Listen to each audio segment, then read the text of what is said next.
नमस्कार। पहले तो मैं बताना चाहता हूं कि देश के यशस्वी प्रधानमंत्री जी इसी 21 मई को दिन के 10 बजे इसी मैदान में, इस अज्ञा के खेल मैदान में इस क्षेत्र की जनता का आशीर्वाद लेने और अपने शुभकामना देने के लिए आ रहे हैं। यह यहाँ के लिए एक बहुत बड़ा ऐतिहासिक यह क्षण भी होगा।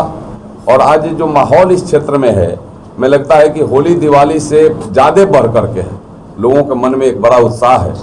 और यह कार्यक्रम में प्रधानमंत्री जी का गिनीज बुक में दर्ज करने के जैसा होगा, क्योंकि गांव के किसी एक के प्रखंड के एक गांव में प्रधानमंत्री जी का चुनावी सभा हो रहा है। ऐसे प्रधानमंत्री जी हमारे वीर शहीदों के कई गाँव में गए हैं, वहाँ उस मिट्टी को नमन करने, लेकिन यह मिट्टी भी हमें लगता है कि एक बहुत आदरणीय और पूजनीय मिट्टी हो जाएगा। हमारे देश के यशस्वी प्रधानमंत्री जाएंगे और यहाँ लाखों लाखों के तादाद में इस क्षेत्र के वह पावन पवित्र हमारे देवतुल्य जनता की चरण पे धूलि भी आ जाएगी, तो यह भूमि बहुत आदरणीय हो जाएगी।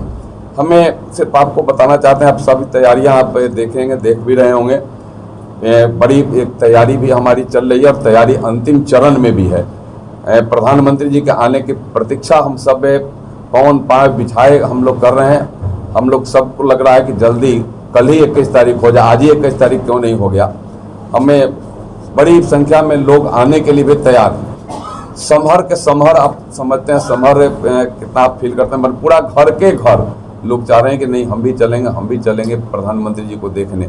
तो ये एक बड़ा उत्साह, और यह उत्साह का कारण एक ही कि हम देश के प्रधानमंत्री नरेंद्र मोदी, जो देश को विश्वगुरु बनाने के लिए, ये देश को विकसित भारत बनाने के लिए, जिस देश में राम के संस्कृति संस्कार जन जन तक पहुंचाने के लिए जो हर कदम पर कदम काम कर रहे हैं, जो सबके साथ सबके विकास के वह पायदान पर चलने का काम कर रहे हैं, जो सबको एक साथ लेकर के चलने की जिनके अंदर क्षमता है, जो सबके लिए काम करे, गरीब हो, किसान हो, मजदूर हो, चाहे देश की सीमाओं की मजबूती की बात हो, चाहे देश को परम वैभव तक पहुँचाने की बात हो, तमाम बिंदुओं पर काम कर रहे हैं। यहाँ गाँव में हमारे ऐसे माताएं बहनें जिन्हें गैस का कनेक्शन हो, उन्हें आयुष्मान भारत का कार्ड हो, उनको फ्री में अन्न की बात हो, चाहे कोरोना काल में उनको फ्री में वैक्सीन की बात हो, चाहे उनके खाते में पेंशन की बात हो, किसानों के खाते में किसान सम्मान निधि, या तमाम बिंदुओं को जिन्होंने किया है, वह कौन ऐसा अवतारी पुरुष है जो यहाँ आ रहा है, जो हमारे देश के प्रधानमंत्री नरेंद्र मोदी,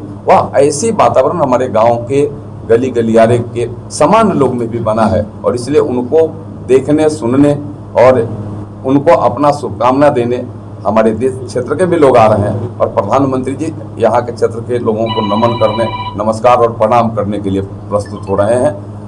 क्या उम्मीद है कितने संख्या में लोग यहाँ पहुँचेंगे? देखिए, मैं अभी तो लाखों की स्थिति बन रही है।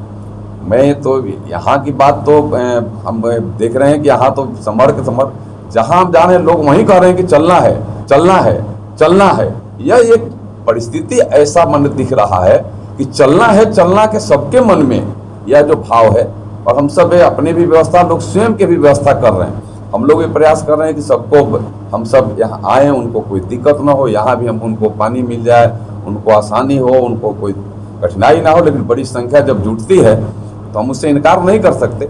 लेकिन हमारे यहाँ के टीम, हमारे विधायक जी और यहाँ के पूरे टीम हमारे, और पूरे सिवान और सारण की टीम भी, और महाराजगंज क्षेत्र के एक एक कार्यकर्ता भी लगे हुए हैं कि कोई भी हमारे यहाँ के आने वाले जो हमारे ही भाई, हमारे परिवार के, उनको कोई दिक्कत ना हो, उनको विशेष रूप से ज़्यादा हम लोग उनको सुविधा देने का काम कर सकें। यह भी प्रयास जारी है, चल रहा है। क्या लग रहा है जो लाखों लोग आएंगे सिर्फ नरेंद्र मोदी जी के भाषण सुनेंगे या वोट बैंक में भी तब्दील होंगे?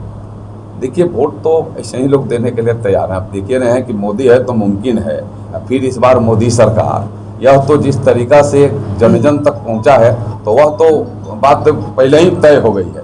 या मोदी जी को सुनने के लिए, मोदी जी के विचारों से अपने को सीधे जोड़ने के लिए, और वैसे व्यक्तित्व जो फिर मैं दोहराना चाहता हूँ कि जो राम को लाए हैं, वह कौन ऐसा मनीषी है जो हमारा देश के प्रधानमंत्री है, प्रधान सेवक है, उसका एक बार हम बातों को सुने, और जो देश और दुनिया में भारत का नाम रोशन कर रहा है उसकी बातों को सुने और उसके चेहरे को भी देखें। और प्रधानमंत्री जी यहाँ इस गांव के मिट्टी को नमन कर दें, और यहाँ आने वाले लोगों को सम्मान के लिए आ रहे हैं, उनका आशीर्वाद लेने के लिए आ रहे हैं। और वो आशीर्वाद उनका कमल के सामने का बटन जब 25 तारीख को दबेगा तो उनका आशीर्वाद भी पूर्ण होगा और देश भी विकसित भारत होगा, देश भी विश्वगुरु बनेगा। राम को लाए हैं, विपक्षी कह रहे हैं कि राम को लाने वाले वो कैसे हो सकते हैं, राम तो पहले से ही आए हुए हैं। यही तो विपक्षी का दुर्भाग्य है कि जब राम के मंदिर की जब बातें हो रही थी तो यही कांग्रेस की सरकार थी, तो उन्होंने इसी कारसेवकों पर, निहत्थे कारसेवकों पर बर्बरतापूर्वक गोलियां चलाई। आज भी वह खून के धब्बे कराह रहे हैं। और वह तो धन है नरेंद्र मोदी की कि एक ताकतवर सरकार के और एक दृढ़ और मजबूत निर्णय की वजह से वहाँ प्रभु राम हमारे विराजमान भी हुए, उनके खून के धब्बे भी समाप्त हो रहे हैं और स्वर्ग से उन हमारे कारसेवकों की आत्मा को भी प्रसन्नता मिल रही होगी। जिस वजह से हमने शहादत दी, वो प्रभु राम हमारे यहाँ फिर से अपने स्थान पर विराजमान हो गए। राम को लाने का मतलब राम को असली जगह पर पहुंचाने का है, अपनी व्यवस्थित जगह पर जो दिव्य और भव्य स्थान पर जाएं। जिस प्रभु राम का नाम लेकर के हम भवसागर पार होते हैं, प्रभु राम तंबू में और जंजीरों में जकड़े हुए थे इसी कांग्रेसियों के शासनकाल में, लेकिन इन लोगों ने कुछ नहीं किया। उस समय ये लोग बर्बरता पूर्वक व्यवहार करते रहे, लेकिन जब हमारी नरेंद्र मोदी जी के नेतृत्व में सरकार आई तो प्रभु राम अपने दिव्य भव्य और विशालतम सुंदर स्थिति में विराजमान हो गए हैं। क्षेत्रवासियों से क्या कुछ अपील कीजिएगा? बस एक ही निवेदन कि इस भूमि का कण कण का वह जो आशीर्वाद है इस देश के विकास के लिए जाए, कमल के निशान पर बटन 25 तारीख को दबे और यह देश विकसित भारत बने, यह देश विश्वगुरु बने, इसके लिए इनका आशीर्वाद जाए। सर, जो लोग इस कार्यक्रम में सम्मिलित होंगे उनका क्या कुछ समय सीमा निर्धारित होगा? कितने बजे तक लोग यहाँ आ सकते हैं? आप उनको 10 बजे तक पहुँचना होगा। 10 बजे तक पहुँचेंगे तो हमें लगता है कि उनको सही जगह भी मिल जाएगा और जहाँ से वो सही तरीका से सुन सके, देख सकें, बैठ सकें, क्योंकि भीड़ का कोई अंदाजा नहीं है। और हमारे यहाँ लाखों लोगों की व्यवस्था हम सब बना रहे हैं, लाखों लोगों की बैठने की व्यवस्था बनाई जा रही है, लेकिन भीड़ उससे ज़्यादा होने की जो उम्मीद है तो उसमें पहले आएंगे तो पहले पाएंगे। सर, कांग्रेस प्रदेश अध्यक्ष के पुत्र आपके सामने लड़ाई में हैं, काफ़ी जोर शोर से मेहनत भी कर रहे हैं, क्या लगता है इस बार लड़ाई आपकी किस तरह से रहेगी? देखिए, चूँकि कांग्रेस का कोई जनाधार नहीं है, न देश में है न यहाँ है, कहीं जनाधार नहीं है, तो जनाधार विहीन कोई भी व्यक्ति, अगर जड़ विहीन कोई पेड़ ही हो तो उसका क्या महत्व है? तो जनाधार विहीन लड़ाई है।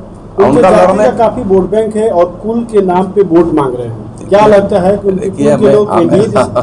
देखिए, उस विवाद में हम लोग नहीं जाना चाहते, क्योंकि हम सबके साथ सबके विकास की बात करने वाले लोग, हम समाज को एक साथ एक बंधन में जोड़ करके चलने वाले लोग हैं। हम कहीं भी किसी तरीका से इस देश को मजबूती के लिए हम खंड में नहीं बांट सकते। और वो लोगों का यही है कि देश चाहे जितना कमजोर हो जाए, मेरा स्वार्थ सध जाए, तो उनके स्वार्थ की बात हो सकती है कर रहे हैं, लेकिन अगर वहाँ की बात अगर हो, कोई ऐसी पर उनकी पहल हुआ हो कि उसके लिए कुछ किए हुए हों, तो हमें लगता है कि वो भी नहीं किए हैं।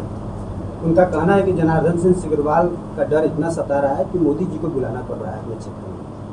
देखिए, मोदी जी का हमारा पूरा सिस्टम पूरे देश के लिए बना हुआ, हर जो अपना चुनाव का जो 7वें चरण में चुनाव होने हैं, ये 6ठा चरण का, हर चरण में बिहार आ रहे हैं, कोई एक चरण में नहीं आए, पहले चरण से आ रहे हैं। और सिर्फ यही नहीं आ रहे हैं, यहाँ के बाद वो मोतिहारी जाएंगे और मोतिहारी के बाद उत्तर प्रदेश जाएंगे, तो उनका यह नहीं है।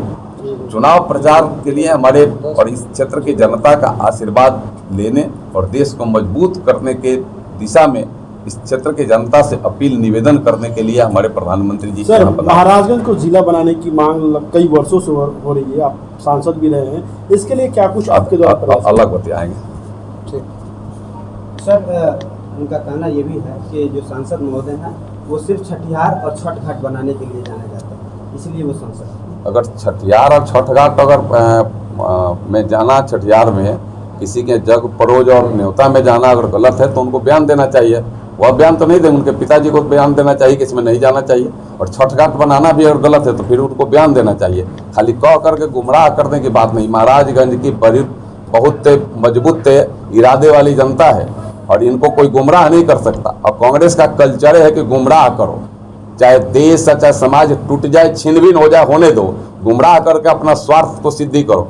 तो यहाँ वो स्वार्थ नहीं पूरा होने वाला है, पहले भी नहीं हुआ है, अदर जगह पर भी, तो यहाँ तो और नहीं होने वाला है। यहाँ की जनता बड़ी समझ बूझ कर करके हर समय हर स्तर पर निर्णय लेती रही है और आगे भी लेगी। ये बड़ा गौरव का क्षण है जब आपके विधानसभा क्षेत्र और आपके अपने प्रखंड में प्रधानमंत्री जी आ रहे हैं। क्या आपके अंदर इस समय कैसी अनुभूति हो रही है? देखिए, यह गौरवशाली क्षण इस पूरी धरती के लिए, और गोरिया कोठी उनके आगमन की प्रतीक्षा में इंतजार जरूर कर रहा है, लेकिन बेसब्र भी उतना ही।